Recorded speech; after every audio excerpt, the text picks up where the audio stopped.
Coca-Cola, the god of thirst. Somewhere in this story, the most valuable secret in the history of human commerce is written on a single piece of paper. It has never been photographed. It has never been scanned. It lives inside a steel vault, in a building built specifically to hold it, in a city that built its entire identity around it. Somewhere in this story, a man dying in poverty, addicted, forgotten, and nearly blind, sold the formula for that secret for less than $2,000. He died the following year. The formula he sold for $2,000 is now, by conservative estimate, worth $83 billion.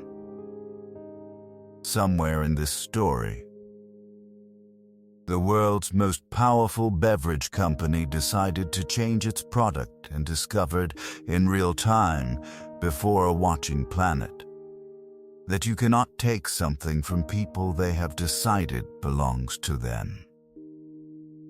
3 mysteries, 3 moments. 3 truths about obsession, identity, and the terrifying power of a single taste on a single tongue. None of them were supposed to go the way they went. And if even one of them had gone differently, the world would be a measurably less fizzy place. This is not a story about a drink. This is a story about what happens when a dying man's recipe, a pharmacist's accident, and the collective memory of 4 billion human beings collide into something that cannot be undrunk. Act I, the philosophy of accident. 1:30, 4:30. The man who invented the future while trying to cure his own pain. To understand Coca-Cola, you must first understand a man with 2 problems. The first problem was morphine. John Stith Pemberton was a Confederate veteran, a pharmacist, and a man who had been shot in the chest during the Battle of Columbus. The army had given him morphine for the pain. The pain had eventually faded. The morphine had not. The second problem was the law. Atlanta, Georgia, 1886. The temperance movement was closing in. Alcohol, the primary ingredient in most popular patent medicines, was about to become politically catastrophic. And needed a solution to both problems simultaneously. He was, to put it plainly, a desperate man in a laboratory. And desperate men in laboratories, as history has repeatedly demonstrated, tend to accidentally invent things. His formula contained extract of coca leaf, the same plant that cocaine comes from. It contained extract of cola nut, loaded with caffeine. It contained caramel syrup, citric acid, and a combination of natural flavorings so precisely balanced, so obsessively refined, that no one has fully replicated it in the 140 years since. He called it Pemberton's French wine coca, which tells you everything about the man. He invented one of the greatest beverages in human history and named it like a community theater prop. His bookkeeper, Frank Mason Robinson, looked at the formula. He looked at Pemberton. He looked at the 2 C-shaped words. And he said, "Those 2 C's will look beautiful in advertising." He wrote the words in Spencerian script, his own hand. The same hand that created the logo that has appeared unmodified on every bottle, can, and billboard for 140 years. Pemberton filed it as a headache remedy and nerve tonic. Sold the first glass at a pharmacy soda fountain for 5 cents. He did not know what he had made. He thought he had made medicine. He had made civilization.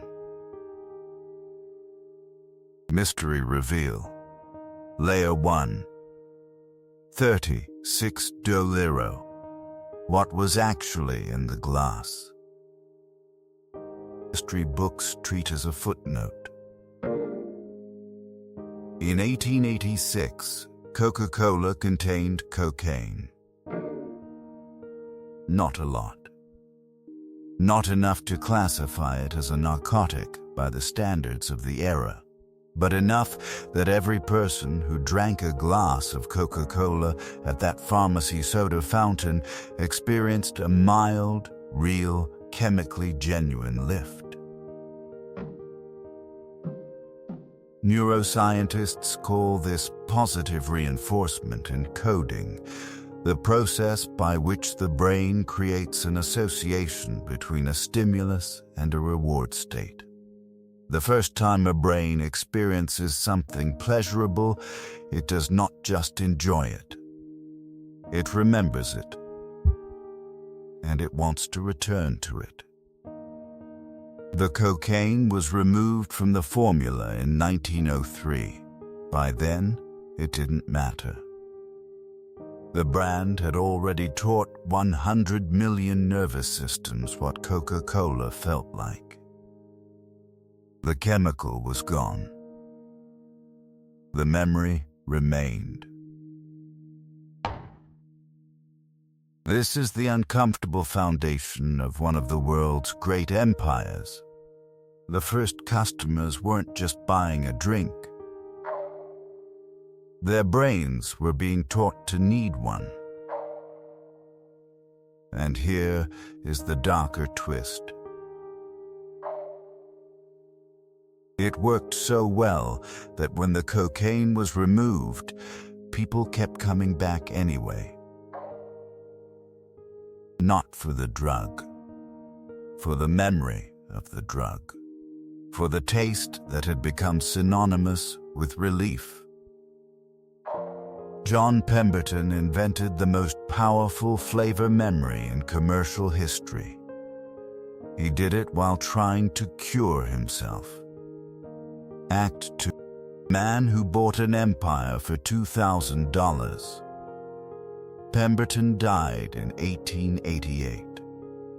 He was 57 years old. He was addicted. He was broke. He was in pain. In the final months of his life, he sold pieces of his formula frantically, desperately, to anyone who would buy them. He needed money for morphine. He needed money for food. A man named Asa Candler bought the last remaining piece. The total he paid across all the transactions for the full rights to Coca-Cola, $2,300. $2,300. For what would become, adjusted for inflation and compound growth, the most valuable consumer brand formula in human history. Now, here is where it gets interesting. Asa Candler was not a genius. He was not a visionary. He was not even particularly creative. What Asa Candler was a man who understood one thing with absolute, unshakable clarity. The formula was worthless. Let me say that again. The formula, the recipe, the secret was worthless. What was worth everything what was worth every dollar he would make, every building he would build, every city he would transform. Was the distribution. Candler did not spend his years trying to protect the formula. He spent them trying to make Coca-Cola available within arm's reach of every human being on Earth. He gave the syrup away to soda fountain operators. He sent traveling salesmen to every corner of every state. He put Coca-Cola on clocks and trays and calendars and fans. He gave women free Coca-Cola coupons, the first free sample coupon campaign in American commercial history. Marketing historians call this availability saturation, the strategy of making a product so universally present that not encountering it becomes the anomaly. Candler didn't try to make people want Coca-Cola. He made it impossible to avoid it long enough to forget you wanted it. By 1895, 7 years after he paid $2,000, Coca-Cola was being sold in every single state and territory in the United States. John Pemberton never saw a dollar of it.